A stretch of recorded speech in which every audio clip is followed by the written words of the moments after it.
Hey, what's happening, everybody? Welcome for another round of Charlie Brown Politics. Of course, I'm Charles Brown, the host of the show. Now, there have been some numbers being put out about recent events, and yes, you know what I'm talking about. October 7th, how many people lost their lives during that day? So the initial number that was told to us was 1,400, okay? And now they had to go back and, they have a better understanding of what the actual numbers now are. And so it's 1,200 now. And so, not that I really care about the difference between 1,200 and 1,400, but these details matter, and they matter especially when they're coming from one side, and that one side is trying to project a certain narrative, a certain way for the public to see this event. Okay, so another number that has been in question is how many of these 1,200 people were taken by friendly fire, meaning Israel firing upon its own people. So we don't know the actual answer to this, but thankfully people like Max Blumenthal and Wyatt Reed, have written an article going into detail upon this very subject. So I want to go over this article. Not only do they have this article, but they're going to have a video that they show that gives evidence to their claims on what really happened on October 7th. So without further ado, let's pull up this article here. And so there you go. This is it. But before we read that, I want to watch the video and go through a few parts. And after watching the video, Max and Wyatt's evidence will seem a little bit more clear. So it's in Israeli. I will read it for those of you who are listening instead of watching. And so let's roll. And so this is to set up the video, this is going to be a news outlet in Israel recounting what happened on October 7th. All right, and so here we go. To the tanks! People run into the tank.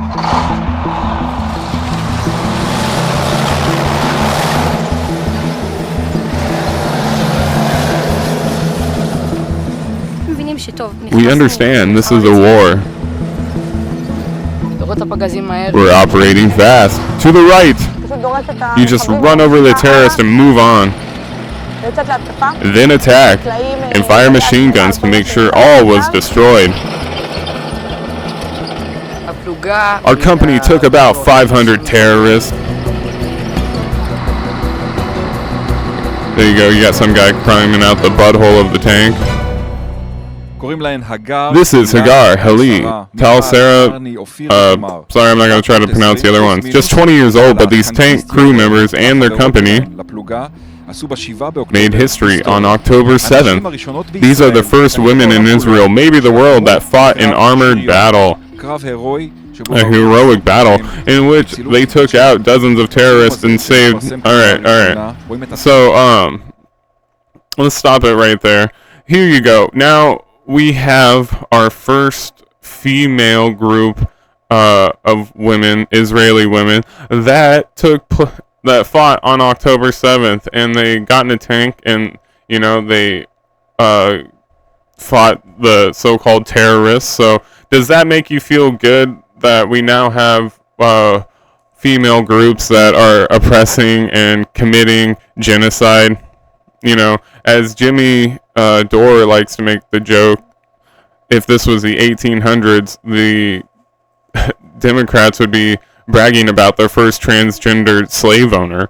And so this is where that comment, like the first group of females to get in a tank and kill a bunch of people, they're trying to make it seem inclusive, like it's a good thing, but it's not hitting home for me. Alright, so let's skip ahead in this video. I want to go to, let me see here. Sorry, give me 1 second. I gotta find the right place. We're gonna go to this next part of the video, and what this is going to tell you is the first bit of evidence that Max and Wyatt are going to use, and it is talking about how this group of women that were the first to go fight in the armored battle did not have any training on this specific tank. Okay, I know it's what could go wrong, right? So let's just play that clip real quick. None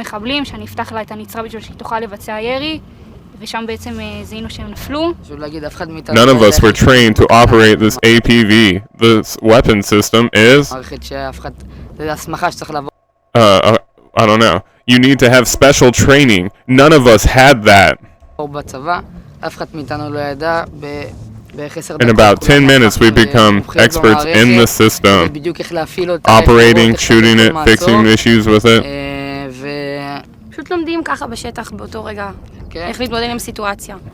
Alright, so that's going to be the first, or the next bit of evidence that I want to show. Let's skip ahead to one more part in this video here.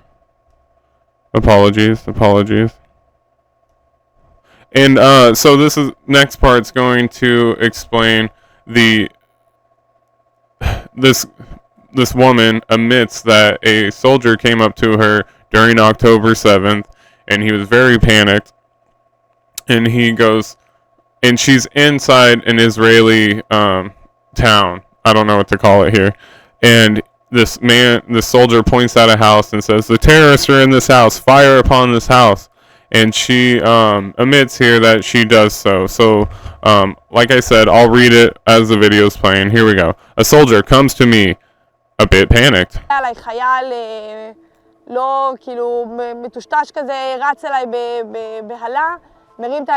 Saying, "Terrorists, come in now." We break into the community, crash the gate,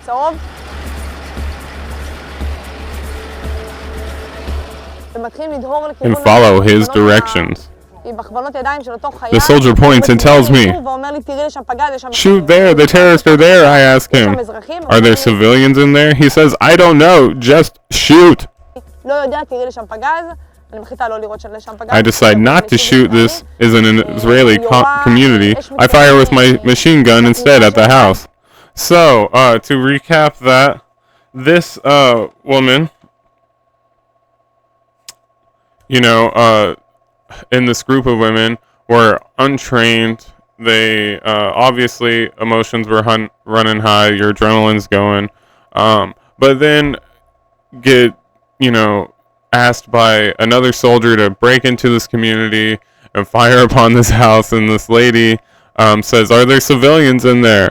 He's like, "I don't know, just shoot." And so out of the kindness and humaneness of her heart, this woman switches from her tank rounds, which is like an explosive, does a lot more damage, to her machine gun, and then fires upon the house. And so, man, I don't know if I can remember the last time I've seen something so humane. It's like one of those videos where those guys like dress up like a homeless person and they ask people for money for like a social experiment to see if people will give it to them, and then another homeless person comes up and like gives them all the money that they have or that they've collected from the day, and it's just like the super nice thing, and the guy like breaks down and gives that homeless person like $1,000. That's kind of what this is reminding me of, that type of humanity. Obviously, I'm joking around. So, let's go ahead and get right into the article. It's very well written, and Max and Wyatt both do a great job. So let's just start, shall we? This is from the Gray Zone. You guys just saw the video. Israeli tank gunner reveals order to fire indiscriminately into kibbutz, reports. And that's when it was written, and who it was written by. Come on, computer. There we go. New disclosures add to the growing body of evidence indicating many Israelis who died on October 7th were killed by the Israeli military. Meanwhile, the Israeli government has muzzled captives freed from Gaza to prevent further damage to the official narrative. First-hand testimony, admittedly inexperienced Israeli tank operators revealed orders to open fire upon Israeli communities when Palestinian militants breached the fences encircling Gaza on October 7th. A glowing profile of an all-female tank company by Israel's N12 News network contains admissions by the 20-year-old captain, identified only as Carney, that she was ordered by a panicked soldier to open fire on homes in the Holit kibbutz, whether they contained civilians or not. 10 Israelis were killed in Holit on October 7th. No children were among the dead. The soldier points and tells me, "Shoot there! The terrorists are there!" The captain recounts in the newly released footage, noting that when she asked, "Are there civilians there?" her compatriot simply replied, "I don't know," and ordered her to just shoot a tank round into the building anyway. Ultimately, she recalled, "I decided not to shoot as this is an Israeli community. Instead," she said, "I fired with my machine gun at a house." And so there's the video that we just went over. And let's continue. While the Israeli government and the army of international propagandists have blamed Hamas alone for a range of grisly killings on October 7th, along with unsubstantiated claims of rape, torture, and beheaded babies, the comments in the N12's report add to a growing body of evidence demonstrating that shelling by Israel tanks was responsible for many of the casualties incurred in Israeli kibbutzim. According to soldiers interviewed, others killed by the tank company in question include supposed Palestinian militants whom they say they crushed to death with their vehicle. "My driver spots 2 terrorists on the road and reports it," the captain tells her in 12 interview. "When I tell her to run them over, she simply runs over the terrorist and moves on," she explains. Fuck. I don't know how to say that word. We're just going to move on. Blithely, something like that. The female tank company appears to have trained on the least advanced vehicles in Israel's arsenal and given only border defense duties. In this chaos of the Hamas assault on October 7th, they were forced into more advanced vehicles equipped with a remote-controlled weapon system. In the N12 report, Brigadier General Raviv admitted that taking on a brand of militants in kibbutz Holit was a very complex task for which the young tankers were in many ways not trained to fight. So just to recap, we had a group of people that were untrained on a tank. It was a much more advanced piece of equipment going into Israel, hyped up on adrenaline, not sure who they were firing upon. And even their commander said that this was a task that was complex for them, to say the least. So let's keep going. They fired in Israeli communities driving on plain roads, he noted. Reporting by the Gray Zone has revealed that many of the bodies found burned beyond recognition inside southern Israel's so-called Gaza envelope were likely victims of the Israeli military, which recent emissions seem to confirm. On October 27th, the Gray Zone cited eyewitness testimony to document how an Israeli tank opened fire on a home in kibbutz on October 7th, killing 12 Israeli non-combatants, including Lael Hetzorani, a poster child of Tel Aviv's international anti-Hamas propaganda campaign. Evidence of friendly fire deaths on October 7th also arrived through disclosure by Haaretz that Israeli attack helicopters likely killed many attendees of the Nova Electronic Musical Festival, and that Hamas was unaware that the festival was taking place at the time. Now there you have it, guys. We got eyewitness testimony about the Israeli army firing upon its own people. We have I don't have the receipt on me right here, but there's that video of the helicopter blowing up its own people that was released. We got the admission of the people themselves saying they weren't sure who they were firing upon when they got into the Israeli community. They were not properly trained. Obviously, emotions were high, so that affects your decision making on top of that. Okay, so this isn't to sit there and say that nothing bad happened on October 7th. We all have seen the videos. That's fine.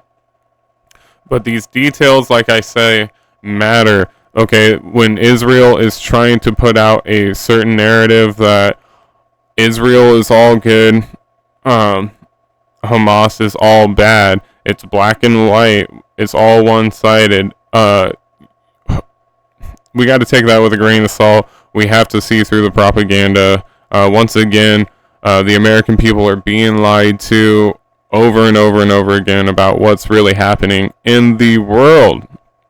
And so, yeah, that's just a little recap on what we've read so far. This next part of the article is going to go over what Israel is doing with the hostages that have been released back from Hamas. And surprise, they're not letting them talk to the media, really. So without further ado, let's keep reading into this article because it's pretty interesting. Revelations that Israeli troops were ordered to open fire indiscriminately on Israel communities come as the country's security services make desperate efforts to control the narrative of the Gaza war, following a temporary ceasefire arrangement which saw dozens of Jewish captives released from Gaza beginning November 24th. Israel's Channel 12 revealed that authorities in Tel Aviv have instituted new rules demanding that the freed Israelis be closely monitored when giving interviews. Now, if Hamas is all evil and Israel is all good, why is Israel going through such tasks to make sure that people don't speak freely, that what happened isn't put out in the light? They're going through and trying to cover up a bunch of stuff. They're going through and using a bunch of propaganda to mislead the public and put the narrative on their side. So if you're all good, why do you have to do this shady shit? Why can't you have everything out in the light? But let's keep going, okay? Those released from Hamas custody are expected to receive close supervision, and they will be instructed on what to tell the media and what not, the reporter explained. At the time of publication, none of the recently freed Israelis has spoken publicly with any media outlet. Appearances by the captives on Israeli media have become increasingly rare since the 85-year-old, I'm not going to pronounce her name, who was fiercely criticized for shaking the hand of one of her Hamas keepers, acknowledging that they treated us gently. And so here we go. This is a little tweet that they put in there. Another major blow to Israel's propaganda machine. Sharon Lifshit's daughter, the daughter of the released elder who shook the hands of her Hamas captors during the handoff, and that's her name. My mom is saying that they were friendly towards them on BBC in plain English. And so here, I'll let that play for a moment. My mom is saying that they were very friendly towards them and that they took care of them, that they were given the medicine. That they were given medicine and they were treated. One of the men with them had badly injured from a motorbike accident on the way, and the paramedic was looking after his wounds. He was given medicine and antibiotics, that the people were friendly, that they kept the place very clean. They were very concerned about them. Okay, there you have it, in plain English. Damn it. Translating for her mum. I don't know what's happening one here. Of two elderly. There we go. Okay, there you have it, in plain English. Sorry about that mess up right there. but we will continue. In plain English, her captors treated them humanely, decently, kept them fed. And so let's keep going on in this article. We got a little bit left. Recent comments from a relative of another elderly Israeli woman released November 24th, Ruth Munder, seemed to validate that account, describing the Israelis' time in Gaza. The family member said, fortunately, they did not endure any unpleasant experience during their captivity. They were treated in a humane manner. And so let's pause right there for one more second. Now, I don't have the receipts on me, but go look on Twitter. It's easy to find. Look how the Israelis treat their hostages, how they treat their captives, and and it's terrible. There's reports of beating, of sexual assault, of torture, of very terrible things that are not humane and you're not supposed to do to your captives under international law. And if you just have a heart, you're not supposed to do that. So let's just compare the two of what Hamas captives are saying about the treatment they got from Hamas comparatively to Israel's captives and how they treated them. Let's continue with the article. Contrary to our fears, Munder did not encounter the horrifying stories we had imagined, and ultimately the captives' custodians did not harm them, the family member told Israel's Jerusalem Post. I can't speak today. The sister of the Thai worker taken hostage in Gaza told international media her brother had been taken care of very well and seemed happy when he was released. A guest on Israel's 13 News acknowledged, it's important to mention that many accused Israeli former captives, Yokov Lifshitz, that's the 84-year-old that shook the hand of Hamas, and it said that they treated her humanely. So it's important to mention that many accused her of disloyalty, but she stated these very things. She faced bad treatment and was described as causing significant harm to media. Accused of lying due to her husband being in captivity, that Hamas has influenced her, brainwashing her before her release, but every word she said was true, and these people are making the same statement. So they tried to say that the 84-year-old woman was lying because Hamas still had her husband, but as time went further, her story and her statements became more true and true. Let's continue. As she left Gaza for Israel, the Israeli captive Danielle Alani left a letter for her captors in Hamas, thanking them for their unnatural humanity that you showed towards me and to my daughter Amelia. You were like parents to her, inviting her to your room at every opportunity she wanted. She concluded by expressing gratitude, the kind act you showed here, despite the difficult situation you were dealing with yourselves and the difficult losses that befell you here in Gaza. I wish that in this world we could be friends. During her time in captivity, Alani appeared in a video lacerating Netanyahu for his failure to negotiate for her release and for those release of the fellow hostages. Why the Israeli government would likely claim Alani had been coerced into authoring the letter under extreme duress, it has yet to allow her to speak publicly about her experience in Gaza. And there's a link to the letter that she wrote. Okay, there you have it, guys. There is the article. Great stuff by Max and Riot. And so at the end, it covers how the Israeli government is really keeping a close eye on the hostages that Hamas has released, not allowing them to speak to the public, not allowing them to give their account of what happened to them and how they were treated during their time of captivity. Now, once again, I have to put out the question, why would you have to control the narrative, manipulate, not let suffering speak, not let the truth out into light unless you were on the bad side of the situation. If, like I said, you're trying to manipulate, trying to control, trying to distort the narrative to one side to fit your agenda. Okay, if you are really the good person in this, why wouldn't you let the chips fall where they may? Why wouldn't you let this all just come right out into the light? Well, we all know the answer to that. And so, let's wrap up this video. I've gone on a little longer than I've wanted to. But with that being said, let me know what you guys are thinking about the article and the videos. Thank God for Max and Wyatt. I just cannot speak today. It's fine. We're going to get through this. Like, share, subscribe, all that. And I will catch you on that next episode of Charlie Brown Politics. Thanks, everyone.